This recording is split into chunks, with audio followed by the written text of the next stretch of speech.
तेजस्वी यादव कह रहे हैं कि बिहार में 20 महीने काम करने के लिए जो 20 साल में नहीं हुआ 20 महीने में करके दिखाएंगे। देखिए, ये 20 महीने का जो ये जिक्र कर रहे हैं ना, शायद ये भूल जाते हैं कि 15 साल बिहार की जनता ने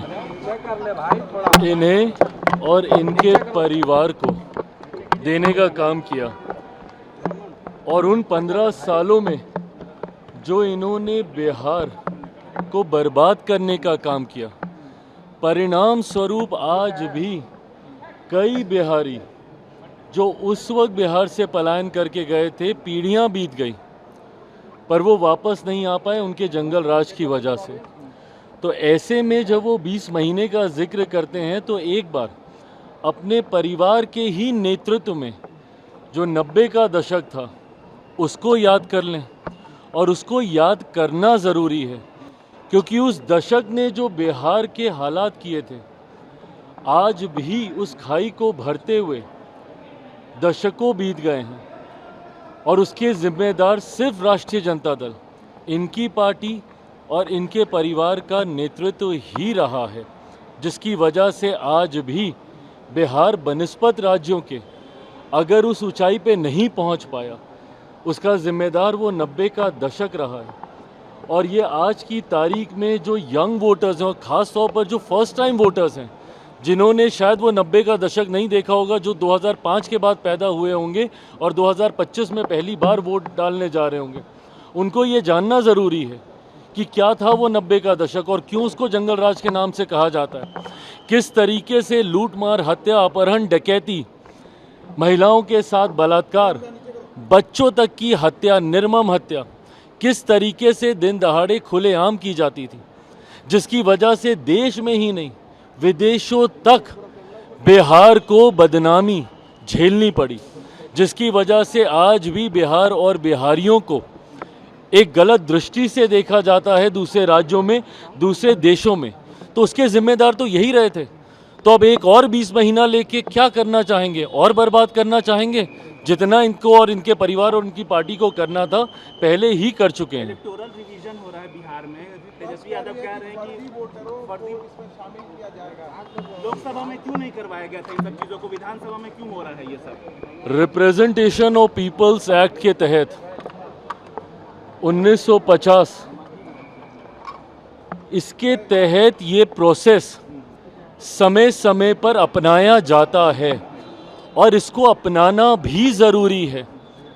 ताकि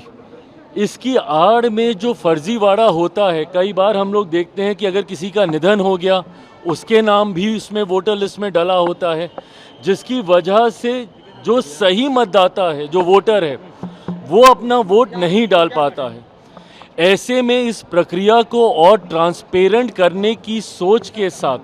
समय समय पर इस प्रोसेस को अपनाया जाता है, और जिनको इस प्रोसेस से चिंता हो रही है उनको डर पहले से ही है अपनी हार का, और वो लोग पहले से ही बहाना ढूंढने का प्रयास कर रहे हैं कि नवंबर में जब रिजल्ट आएंगे तो इनको कोई ना कोई तो बहाना चाहिए। भाई, ईवीएम का बहाना कितनी बार ये लोग अपनाएंगे? तो अब इनको ये एक और बहाना मिल गया है जिस पे ठीकरा फोड़कर ये अपनी हार की जिम्मेदारी और जवाबदेही से पल्ला झाड़ना चाहेंगे। नहीं दिखा रही है, इलेक्शन कमीशन कह रहे हैं कि कितने सारे कागजात मांगे जाएंगे, बाढ़ का टाइम है बिहार में, कुछ नहीं मिलेगा तो क्या करेंगे उन लोग? जानकारी लेना भाई, उसके लिए जानकारी लेनी ज़रूरी होगी ना, आपको वो तत्परता दिखानी होगी। जाके पूछिए कौन कौन से फॉर्म्स हैं, 3 तरीके के फॉर्म्स उसमें सामने हैं, और उस 3 तरीके के फॉर्म में ये दिखाया जा रहा है कि भैया 2003 से पहले जो लोग मतदाता सूची में थे उनके लिए वो फॉर्म है, जो उसके बाद जुड़े उनके लिए दूसरे तरीके का फॉर्म है। तो आप जाइए, जाकर आप जानकारी लीजिए, देखिए फॉर्म में क्या है क्या नहीं। पर इतनी मेहनत तो ये लोग करेंगे नहीं, क्योंकि ये पढ़ाई लिखाई का काम है, उससे ये इनकी पार्टी थोड़ी दूर ही रहती है। पश्चिम बंगाल में कलम बांट रहे हैं, बिहार के युवाओं को हम कलम देंगे, सरकार बांटेगी, हम लोग कलम देंगे, युवाओं को रोजगार देंगे, बहालियां रोकेंगे। अच्छी बात है, पर अगर यही सोच 90 के दशक में दिखाई होती तो आज इसकी पहल करने की चिंता कम से कम इनको नहीं करनी पड़ती। बंगाल में रेप हुआ है, देखिए, बंगाल में जिस तरीके से एक अराजकता की परिस्थिति उत्पन्न हो रखी है, भयावह स्थिति बनी हुई है वहाँ पर, ये लोग दूसरे राज्यों पर तो उंगली उठाने से पहले 1 मिनट नहीं सोचते, पर अपने गिरेबान में झांककर इनको देखने की ज़रूरत है। आज भी आज़ादी के इतने वर्षों के बाद सबसे ज़्यादा चुनावी हिंसा अगर किसी राज्य में होती है तो वो बंगाल में ही होती है।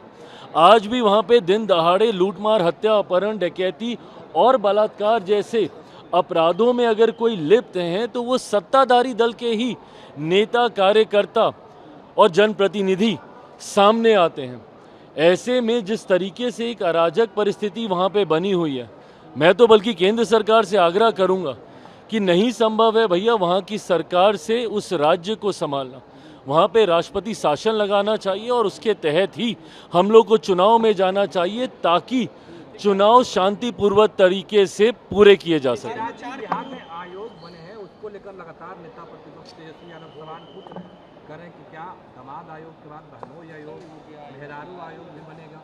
उनके ज़माने में जब उनकी सरकार थी, आयोग बन गए होते तो मुझे लगता है उसके माध्यम से कई ऐसे कार्य हैं जिनको आज सुचारू रूप से आगे बढ़ाया जा सकता था, जो बिहार के विकास में एक महत्वपूर्ण योगदान देते। और ये जब दूसरों के ऊपर उंगली उठाते हैं